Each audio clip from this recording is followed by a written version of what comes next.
इस खबर के प्रायोजक हैं Manohar Lal jewellers, sector 18, Noida, UP. आदरणीय सभापति जी, 2014 के उन दिनों को याद कीजिए। उन 2014 के उन दिनों को याद करेंगे तो हमारे ध्यान में आएगा कि हमारे देश के लोगों ने उनका आत्मविश्वास खो चुका था।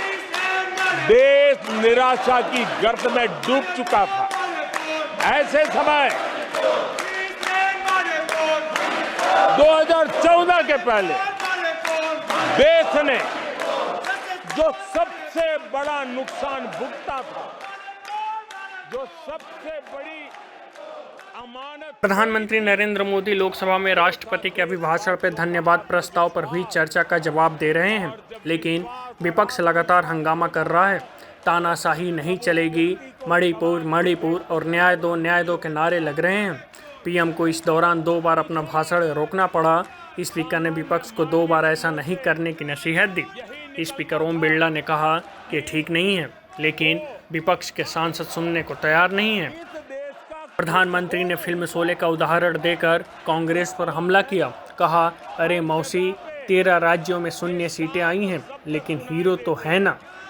इस देश का कुछ नहीं हो सकता, यही शब्द 2014 के पहले सुनाई देते थे। भारतीयों की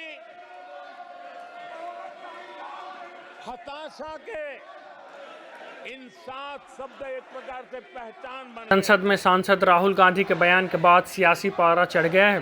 राहुल गांधी के इस बयान को लेकर जहां कांग्रेस नेताओं ने इस बयान को सही बताया, तो वहीं भाजपा के नेता इस बयान की निंदा करते हुए दिखाई दे रहे हैं। भारतीय जनता पार्टी युवा मोर्चा के पूर्व कार्यकारिणी सदस्य अंकित चौधरी का कहना है कि कांग्रेस नेता राहुल गांधी का बयान गलत है और इसके लिए उन्हें माफ़ी मांगनी चाहिए।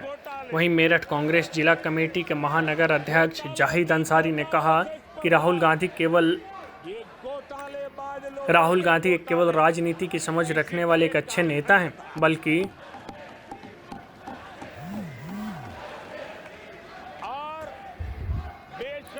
मेरठ कांग्रेस जिला कमेटी के महानगर अध्यक्ष जाहिद अंसारी ने कहा कि राहुल गांधी केवल राजनीति की समझ रखने वाले एक अच्छे नेता हैं, बल्कि सभी धर्मों में विश्वास रखने वाले व्यक्ति हैं, जो सभी धर्मों का सम्मान करते हैं।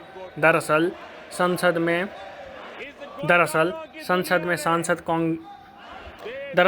में कांग्रेस सांसद राहुल गांधी ने भगवान शिव जी की तस्वीर हाथ में लेकर कहा कि हमारे महापुरुषों ने यह संदेश दिया, डरो मत, डराओ मत। शिव जी कहते हैं, डरो मत, डराओ मत, और त्रिशूल को जमीन में गाड़ देते हैं।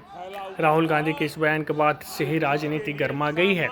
कपिल सोनी के साथ जाकिर सिकंदर, न्यूज़ फर्स्ट, मेरठ। कि अगर कोई सिफारिश करने वाला नहीं है तो जिंदगी अटक जाएगी। मेरठ के स्पोर्ट्स मार्केट सूरजकुंड में एक दुकान के अंदर अचानक सांप निकलने से हड़कंप। घर लेना हो। मेरठ की स्पोर्ट्स मार्केट सूरजकुंड में एक दुकान के अंदर अचानक सांप निकलने से हड़कंप पहुंच गया। इस दौरान लोगों ने सांप को पकड़ने की कोशिश की, लेकिन सांप दुकान के ऊपरी हिस्से में एक कोने में जाकर छुप गया। वहीं इस बात की सूचना मिलते ही मौके पर पहुंची वन विभाग की टीम ने सांप को बामुश्किल पकड़ा और एक थैले में डालकर अपने साथ ले गई। वहीं जब तक सांप नहीं पकड़ा गया, तब तक लोगों के अंदर दहशत देखी गई। इस दौरान कुछ लोग भी कहते दिखाई दिए, इतनी भीड़ भाड़ वाले इलाके में आखिर सांप कहां से आ गया। कपिल सोनी के साथ जाकिर सिकंदर, न्यूज़ फर्स्ट, मेरठ। हक का राशन नहीं मिलता था, उसके लिए भी रिश्वत देनी पड़ती थी। और हमारे ज्यादातर भारतीय भाई बहन इतने निराश हो चुके थे कि वो अपने भाग्य को दोष दे करके, अपने नसीब को दोष दे करके जिंदगी काटने के लिए मजबूर हो जाते थे। आदरणीय सभापति जी, वो एक वक्त था 2014 के पहले, जब वो 7 शब्द हिंदुस्तान के जनमन में स्थिर हो चुके थे।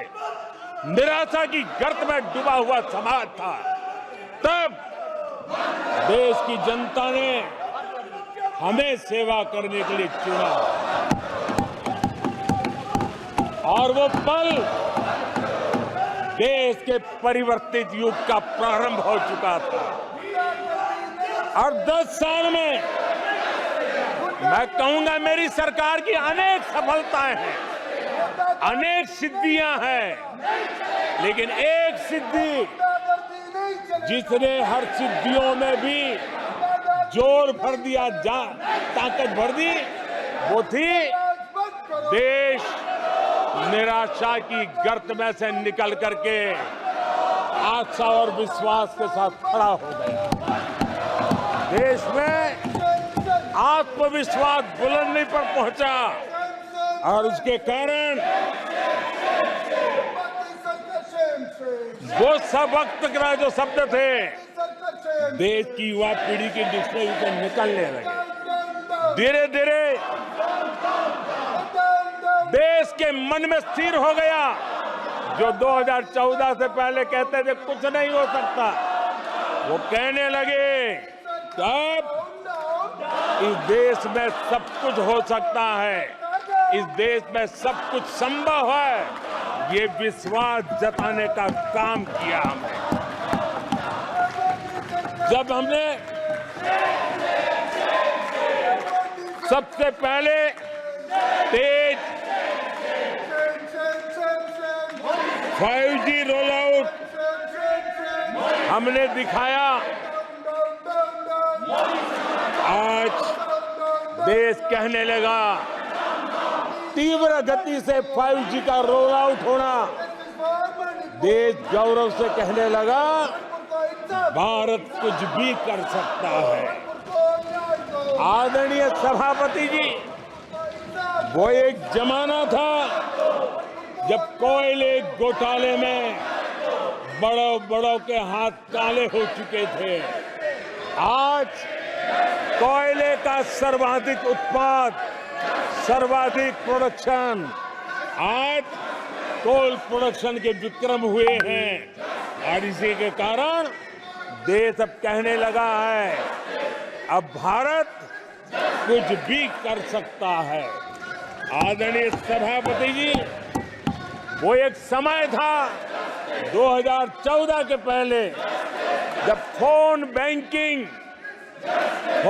बैंकिंग करके बड़े बड़े बैंक घोटाले किए जा रहे थे। अपनी पर्सनल प्रॉपर्टी की तरह बैंक का खजाना लूट लिया गया था। आदरणीय सभापति जी, 2014 के बाद नीतियों में परिवर्तन, निर्णयों में गति, निष्ठा, प्रामाणिकता की, और उसी का परिणाम है दुनिया की अच्छी बैंकों में आज भारत की बैंकों का स्थान बन गया। आज भारत की बैंक सर्वाधिक मुनाफा करने वाली बैंक बन गई और लोगों की सेवा करने की जगह।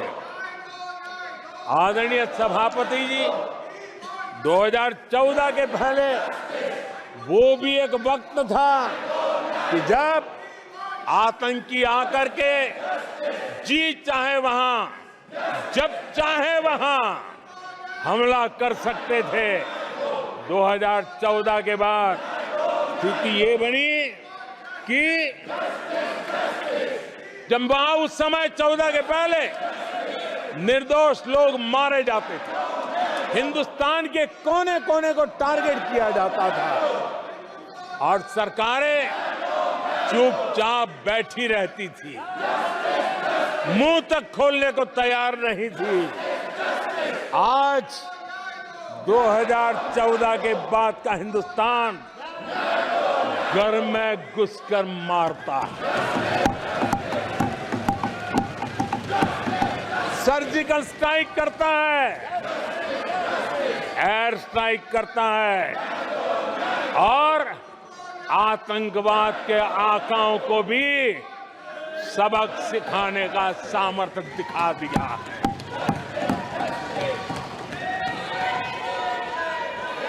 आज आदरणीय सभापति जी,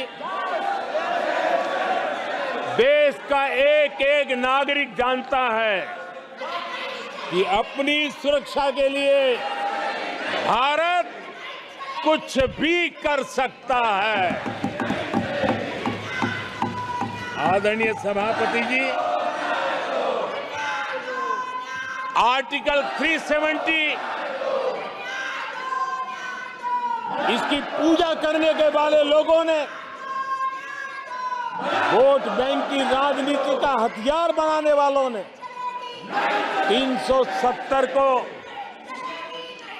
उसने जम्मू कश्मीर का जो हालात कर दिए थे, वहां के लोगों के अधिकार छीन लिए थे। भारत का संविधान जम्मू की कश्मीर की सीमा में प्रवेश नहीं कर सकता था और यहां संविधान सर पे रख करके नाचने वाले लोग संविधान को जम्मू कश्मीर में लागू करने का हौसला नहीं रखते, बाबा साहब अम्बेडकर का अपमान किया करते थे। और 370 का वो जमाना था, सेनाओं पर पत्थर चलते थे और लोग निराशा में डूब करके कहते थे अब तो जम्मू कश्मीर में कोई हो नहीं सकता है।